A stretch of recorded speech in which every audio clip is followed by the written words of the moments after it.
This is Red Bull Racing's first real step into a completely new era of Formula One. Not just new regulations, not just a new car, but a brand new Red Bull power unit, built in-house, tested for real, under real pressure. And the 2026 preseason has already delivered drama, speed, surprises, and a massive crash.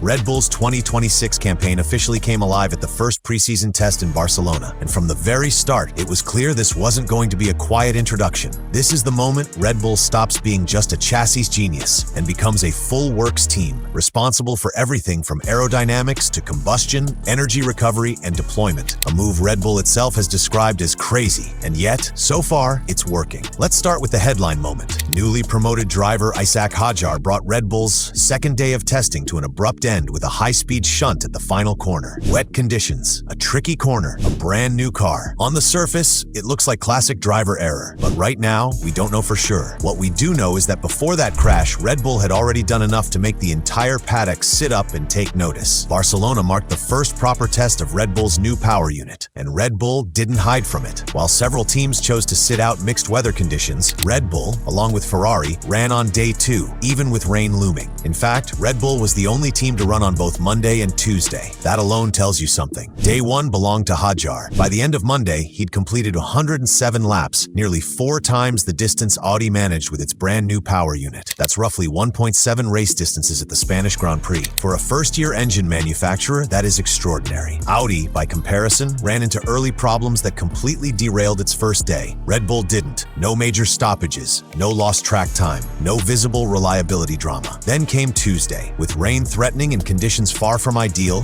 Max Verstappen was straight out on track in the morning. That's confidence. Yes, he had a brief off at turn 5, something he immediately recovered from. But the bigger picture mattered more. Red Bull wasn't hiding. They were testing hard. Even after Hadjar's crash, the numbers still told a clear story. Before the shunt, Red Bull had already exceeded its own mileage targets and logged running comparable to Mercedes and Ferrari, both long-established engine manufacturers. For a team building its first-ever F1 power unit, that's a huge statement. And it wasn't just Red Bull Racing benefiting. Their sister team, Racing Bulls, clocked 88 laps on Monday, the second most of all customer teams. Yes, there was a precautionary systems shutdown during a practice start, but Racing Bulls driver Liam Lawson was quick to clarify that it was a safety precaution, not a failure. In his words, on the power unit side, it's been very, very good. Add to that 200 kilometers of running at Imola last week, and suddenly Red Bull's new engine has already endured serious strain and survived. Now let's put this into perspective. Red Bull is effectively competing against 3 established giants, Mercedes, Ferrari, and Honda, who, despite having left F1 at the end of 2021, are effectively returning as a new engine manufacturer with Aston Martin later in the test element. And Honda hasn't even appeared yet. Aston Martin isn't expected to run until Thursday at the earliest. Red Bull already miles ahead in data, but reliability alone isn't what's impressive. It's the performance. Hadjar topped Monday's running. Verstappen spent much of a damp Tuesday at the top of the timesheets. Yes, it's only testing, but rivals are already watching. One of the early 2026 favorites, George Russell, openly admitted he was impressed by several teams, including Red Bull. That matters. Now that the real Red Bull car has finally broken cover, we can properly compare it to the 2026 concept car Red Bull showed earlier this year at its Detroit launch. And the differences are fascinating. The real car is more aggressive, more purposeful, and in some areas, surprisingly old school. Up front, the nose is shorter and flatter than the concept, with narrower pylons connecting it to a rounder front wing main plane. The end plates have been reshaped, and beneath the nose sits a Mercedes-style triple-element barge board at the front of the floor. Just like Ferrari, Red Bull has curled the floor edge upward to create an additional airflow control element. This is where teams are clearly pushing the limits of what the FIA intended. The side pods and engine cover tell an even bigger story. Compared to the concept car, the real Red Bull features much larger airbox and side pod inlets, but tighter internal packaging. That's bold, because aggressive packaging only works if you're confident in your engine heat rejection. And compared to Audi, the difference is night and day. Red Bull looks like a team that trusts its power unit. F1 technical expert Gary Anderson stopped short of calling Red Bull's design a true zero-pod concept, like Mercedes attempted at the start of the ground effect era. But he also said it's not far off. There's a significant amount of exposed floor area, which suggests Red Bull is confident in using airflow for downforce generation, not just cooling. That's a familiar Red Bull philosophy. But the most intriguing detail lies at the rear. On the Red Bull floor, just like on Mercedes, there's a cutout in the diffuser, slightly inboard of the rear tire. At first, it wasn't clear whether this was a real design feature. Now it is. This cutout appears to help manage what engineers call tire squirt, high-energy airflow created by the rotating rear wheels. If you can control it, you can turn it into downforce. Gary Anderson went one step further. He suggested this could be a modern interpretation of blown diffusers. Yes, those blown diffusers. The ones that defined F1's V8 era. The ones Red Bull and Renault mastered between 2010 and 2013 during Sebastian Vettel's dominant championship run. Back then, Red Bull was the benchmark. If history rhymes, this could be a very good omen. Of course, it hasn't all been perfect. Hadjar's crash raises questions. Was it driver error? Was it conditions? Or was something else at play? We don't know yet, but Red Bull will be wary of repeating 2019, when Pierre Gasly's preseason crashes knocked his confidence and derailed his season. That said, Hadjar has already proven he can bounce back. His rookie F1 campaign began with a crash on the formation lap in Melbourne and still turned into a stunning debut season. The talent is there. The bigger concern was always the engine. Would Red Bull build something underpowered, unreliable, or unpredictable? So far, the answer looks like no. Team boss Laurent Mekies had warned at launch that the first few months of 2026 could be difficult. But Barcelona has already exceeded Red Bull's own expectations. It's still far too early to crown Red Bull a preseason favorite. Mercedes looks ominously calm.